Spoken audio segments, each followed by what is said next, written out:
Je vous invite à entrer dans un monde où l'imagination n'a plus de frontières. Ici, plus rien n'est rationnel et le quotidien côtoie l'extraordinaire. La réalité, elle, peut basculer à tout moment dans l'horreur.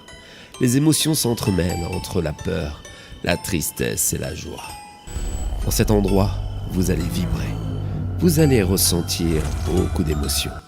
Vous allez vivre. Bienvenue dans mon imagination. Bienvenue dans Creepy Stories.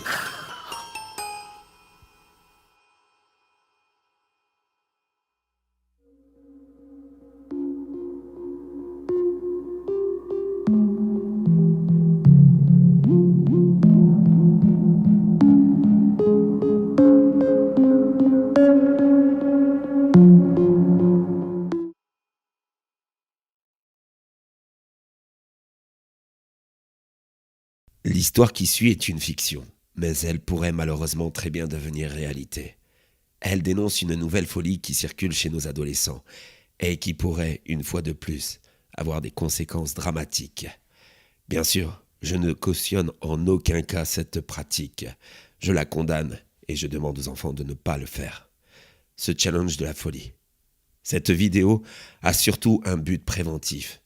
Puisse-t-elle ouvrir les yeux sur ce nouveau fléau qui touche nos enfants. Bon visionnage.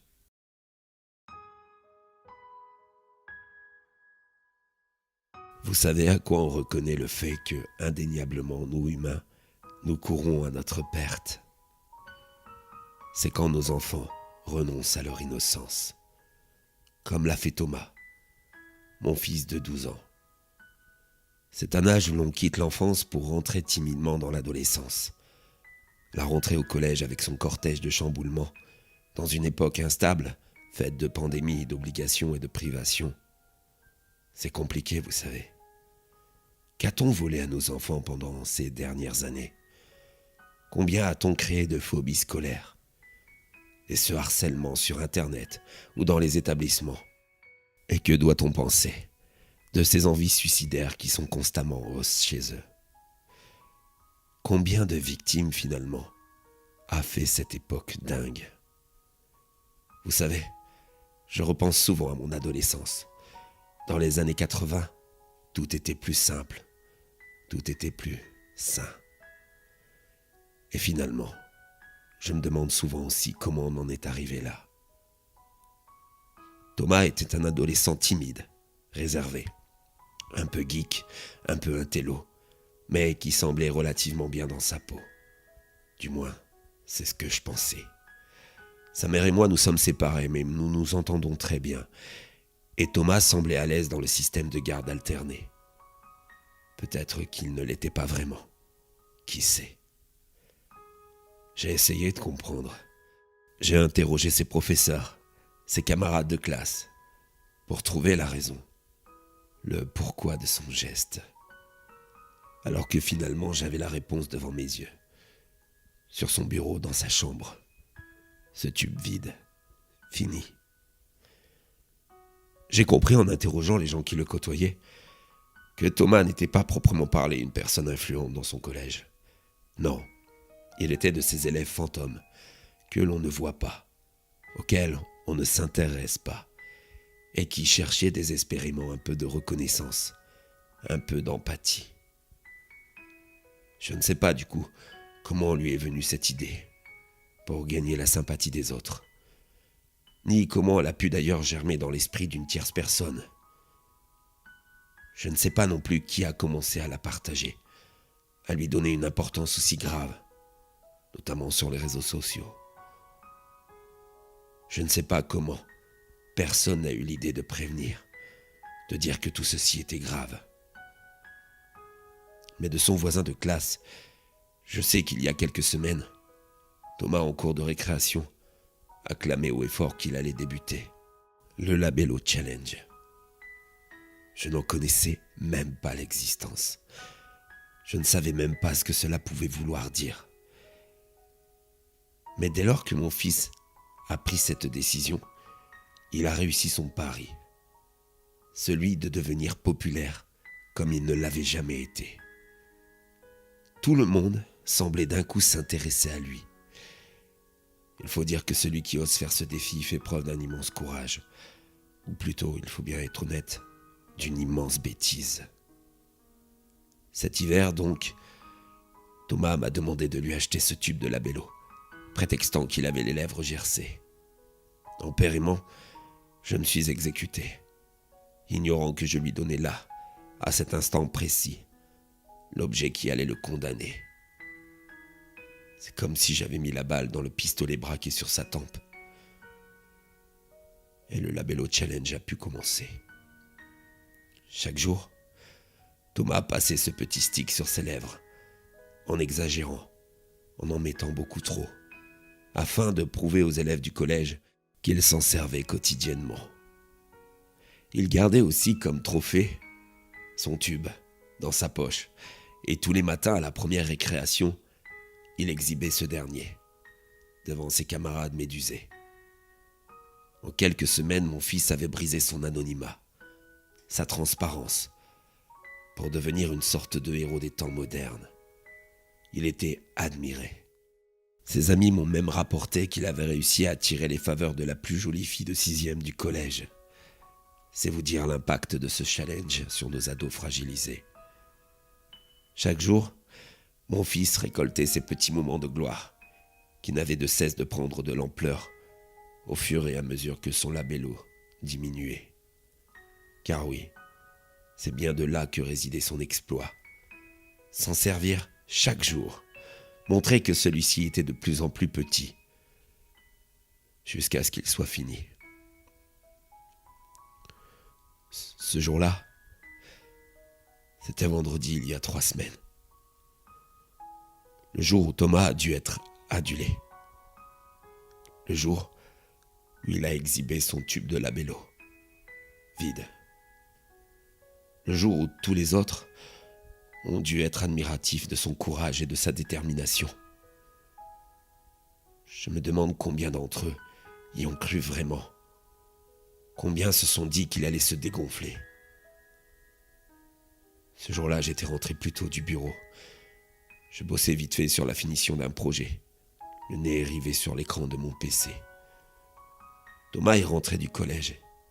Il a pris son goûter et il m'a dit qu'il sortait voir ses copains. Avant de partir, il m'a dit qu'il m'aimait très fort, en me serrant dans ses bras. J'aurais dû voir sa détresse. J'aurais pu comprendre, mais mon esprit était absorbé ailleurs. Il devait être 17h à peine, un peu plus, quand Thomas a sauté du pont de l'Enclus, non loin de chez nous. Il a mis fin à ses jours devant quelques amis témoins de son suicide. Ils l'ont regardé sûrement en pensant très fort qu'il n'allait pas le faire. Mais c'était mal connaître mon enfant.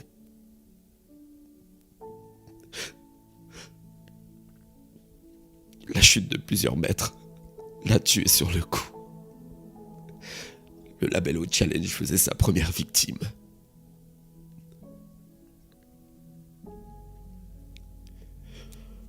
Vous n'avez pas idée de ce que je peux ressentir à ce jour, tant mes sentiments sont flous.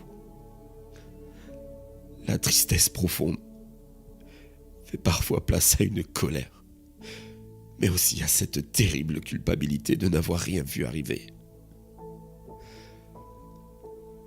Mais il y a un sentiment qui domine les autres.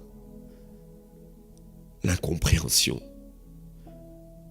Qui a pu avoir l'esprit assez tordu pour inventer le labello challenge? Ce challenge qui consiste à utiliser cet objet inoffensif à des fins atroces.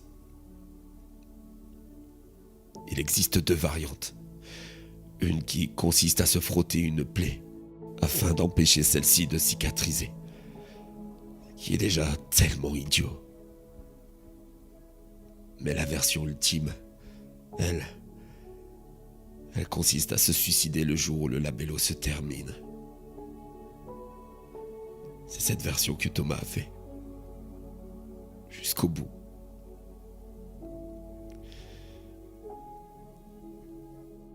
Je me demande souvent ce qui se passe par la tête de celles et ceux qui relayent ce stupide challenge sur les réseaux sociaux, donnant ainsi l'opportunité à cet horrible acte d'être connu d'un plus grand nombre d'adolescents et d'augmenter ainsi le risque qu'il y ait d'autres Thomas, d'autres victimes dans ce monde.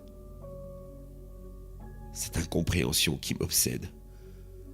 Pourquoi depuis un certain temps nos jeunes ont-ils ce besoin de s'adonner à des jeux cruels, des défis atroces, tels que le jeu du foulard, ou encore ce passage à tabac des enfants nés en 2010. Je vous l'ai dit en début de vidéo, nous allons irrémédiablement vers la fin, lorsque nos enfants deviennent des victimes ou bourreaux et perdent leur innocence. De mon fils, il ne nous reste que cette histoire, que cet horrible fait divers, qui doit servir d'exemple pour stopper cette folie. Nous devons réapprendre à nos enfants que la vie, si compliquée qu'elle peut parfois être, mérite d'être vécue. Que ces challenges sont le fruit d'idées morbides de personnes déséquilibrées. Que toutes ces horreurs ne sont pas normales et surtout qu'elles doivent cesser. De ce drame aujourd'hui, il ne me reste que des souvenirs d'un garçon adorable. Il me reste imprégné dans ma tête et mon cœur cette dernière étreinte, cet instant où il m'a serré contre lui en me disant qu'il m'aimait. Sur le chemin du pont, il a appelé sa mère et lui a laissé un message qu'elle écoute chaque jour en boucle. Il lui disait juste qu'il l'aimait fort. Il nous reste un vide qui ne sera jamais comblé. Une tristesse, un traumatisme qui a marqué tous ses proches, même ceux qui l'ont encouragé, sans penser que l'issue serait aussi brutale, aussi fatale. Mais il me reste aussi ce tube de Labello, vide, posé sur son bureau, et qui résonne à tout jamais, comme un mot d'adieu.